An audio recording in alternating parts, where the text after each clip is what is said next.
नमस्कार साथियों, यादों के डिजिटल बॉक्स में आज हमारे साथ हैं अशोक शर्मा जी, जिनको आपने बहुत जगहों पर देखा होगा। क्योंकि ये बहुत ही चर्चित हस्ती हैं।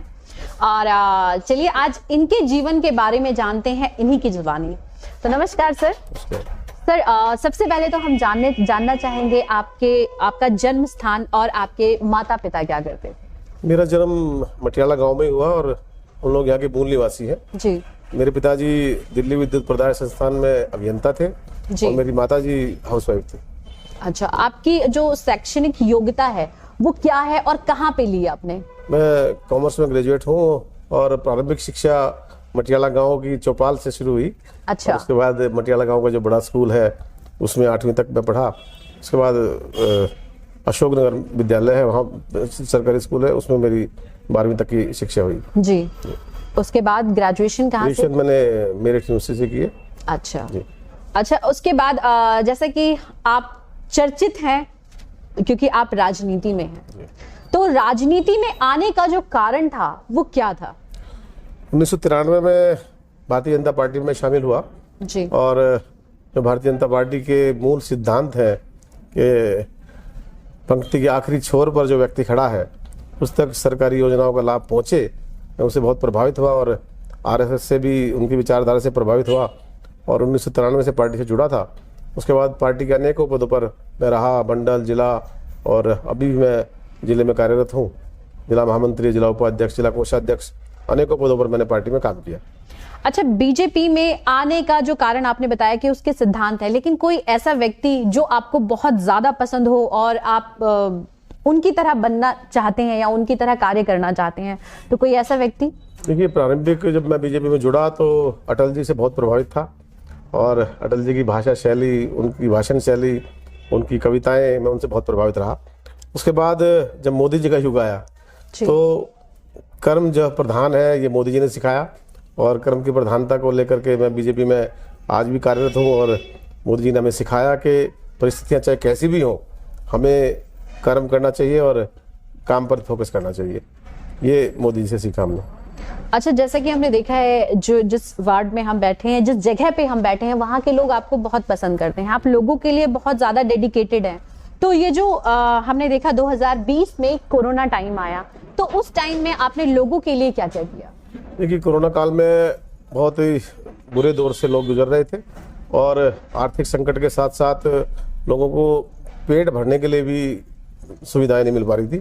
तो हमारा विद्यालय है यहाँ पर, हरिकृष्णा पब्लिक स्कूल, हमने आरएसएस के सहयोग से वहाँ पर कैंप लगाया और पका हुआ भोजन हमने लगभग 4.5 महीने भोजन पका हुआ अपने जो मजदूर भाई बहन थे, जहाँ पर दिहाड़ी मजदूर रहते थे, उनकी दिहाड़ियाँ बंद थी, वहाँ पर उन तक भोजन भी पहुँचाया, दवाइयाँ भी पहुँचाई और सेवा भारती के माध्यम से भी हमने किट तैयार की।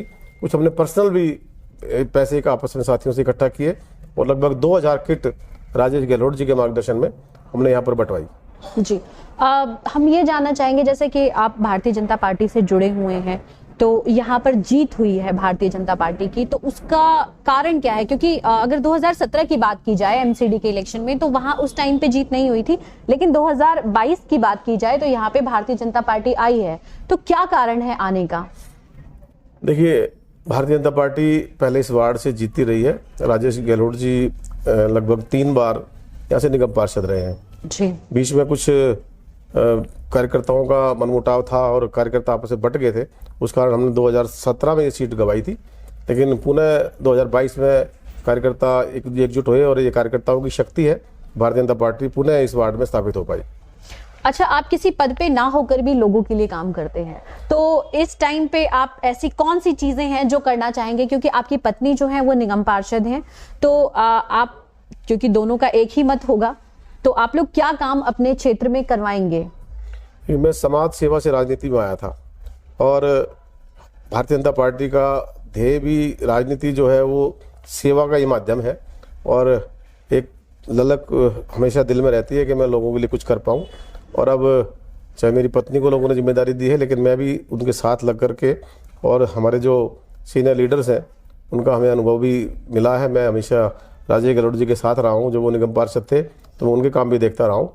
साहिब सिंह वर्मा जी के साथ भी मैंने बहुत काम किया और हमारे लोकप्रिय सांसद प्रवेश वर्मा जी के साथ ही मैं रहता हूँ। तो सांसद हमारे हैं, निगम पार्षद हमारी है, तो जो भी निगम के और केंद्र के काम होंगे वो तो हम 100% लोगों के पूरा कराएंगे। साथ ही दिल्ली सरकार की जो एजेंसीज है उनको भी हम लोग अप्रोच कर रहे हैं और एक जनप्रतिनिधि होने के नाते वो भी हमारी बात सुनते भी हैं और हम लोग उनसे भी काम करवा पाते हैं। अच्छा, तो जो इन 5 सालों में जो पूर्व निगम पार्षद आपके रहे थे, उन्होंने ऐसे कौन कौन से काम है जो वो नहीं करवा पाए और उनको आप करवाएंगे? देखिए, पूर्व निगम पार्षद का एक भी रिमार्केबल काम ऐसा नहीं है जो मैं बता पाऊँ आपको, कोई वैसी उपलब्धि उनकी नहीं है। राजेश जी के कहेंगे तो अब मैं अनेकों काम गिनवा दूंगा, लेकिन पूर्व निगम पार्षद का एक भी ऐसा काम नहीं है जो उपलब्धि के तौर पर उन्होंने किया हो। दूसरा, वार्ड में सफाई की बहुत ही जर्जर हालत थे, तो सबसे पहले अभी हालांकि शपथ नहीं हुई है तो हमारे हाथ में कोई बजट तो आया नहीं है, लेकिन उसके बावजूद हमने सफाई की व्यवस्था को बहुत दुरुस्त कराया है और हमारी कोशिश है। आज भी हमारे अभी एसएस साहब आए हुए थे, हमने डीसी साहब का भी दौरा कराया है क्षेत्र में और सफाई को लेकर के हम लोग बहुत ही कोशिश कर रहे हैं कि अपने वार्ड को हम स्वच्छ बना पाएँ, साफ सुंदर बना पाएँ। और दूसरी, हमारे यहाँ सबसे बड़ी समस्या सीवर की है। सीवर दिल्ली सरकार के अधीन है और रोज हमें सीवर की कम से कम 15-20 कंप्लेंट सीवर ओवरफ्लो की मिलती है।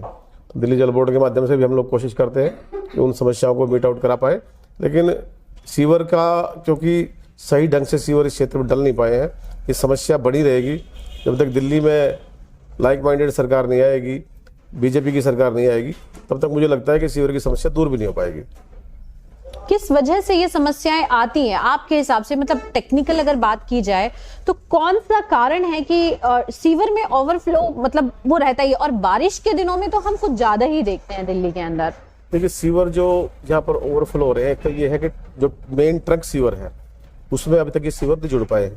यहाँ से सीवरों को जो निकाल कर एक नाला जाता है यहाँ पर डीडीए का, उस नाले में ले जाकर छोड़ दिया गया है, तो सीवरों का एक तो सुचारू रूप से यहाँ से निकास नहीं हो पा रहा। दूसरा, जो पाइप इन्होंने डाला है वो 12 इंची का पाइप डाला है। अब 12 इंची देखिए, पहले पानी की लाइन डलती थी 12 इंची की, तो अब इन्होंने सीवर की लाइन 12 इंची की डाल दी है, तो वो यहाँ पर इस इतने लोड को पाइप लाइन सहन नहीं कर पा रही है।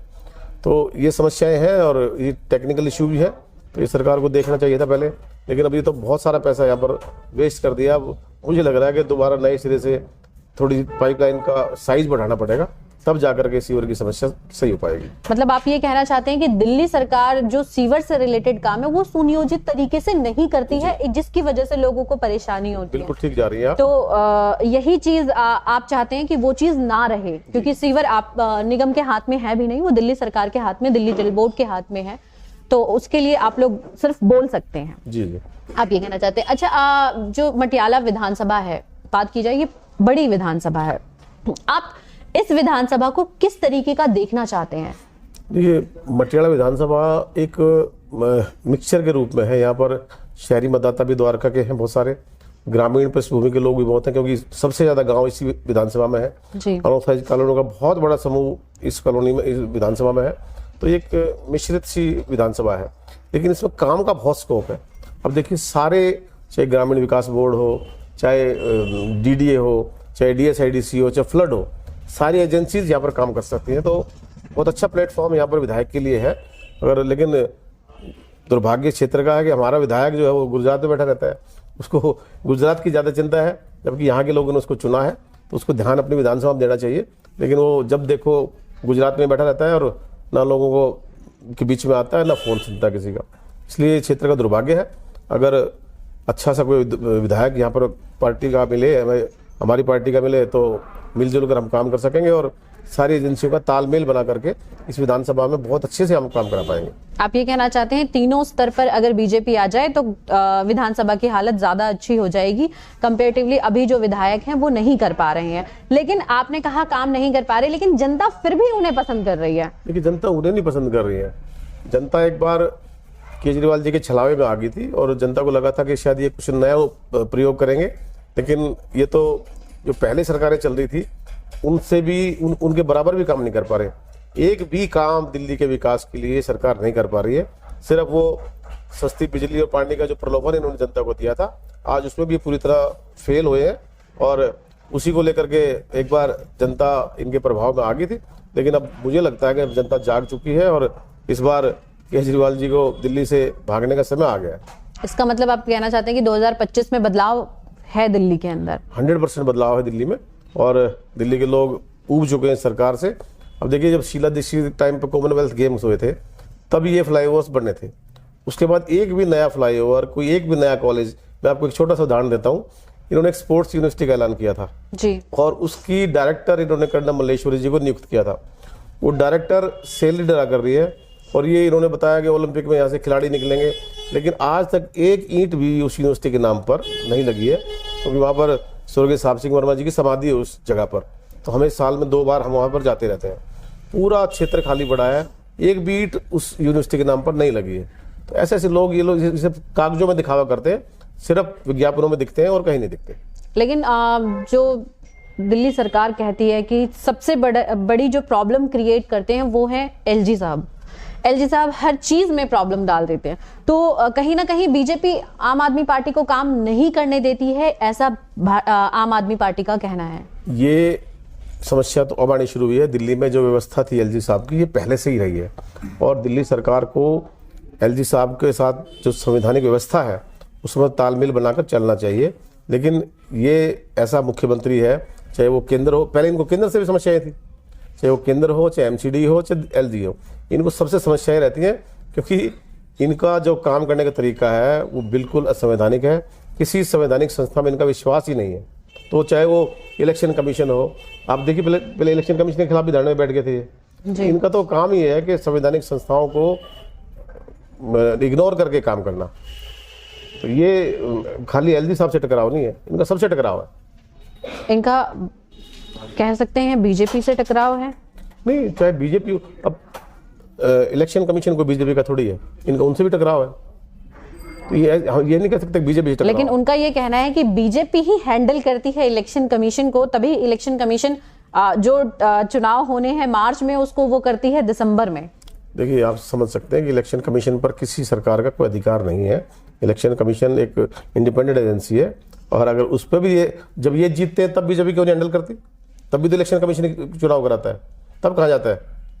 तो ये जब ये हारते हैं तब ये ऐसे इल्जाम लगाते हैं, जीतते हैं तब इलेक्शन कमीशन इनका होता है और हारते हैं तब बीजेपी का हो जाता है। थैंक यू सर, आपने हमें भारतीय जनता पार्टी, अशोक शर्मा और मटियाला वार्ड से संबंधित बहुत सारी जानकारी दी। मुझे भी सुनकर अच्छा लगा और दर्शकों को भी ये चीजें आपके बारे में जानकर बेहद खुशी होगी। और लोग कमेंट कर सकते हैं कि उनको कैसा लगा इनके बारे में जानकर और भारतीय जनता पार्टी के बारे में जानकर, तो आप लोग कमेंट कर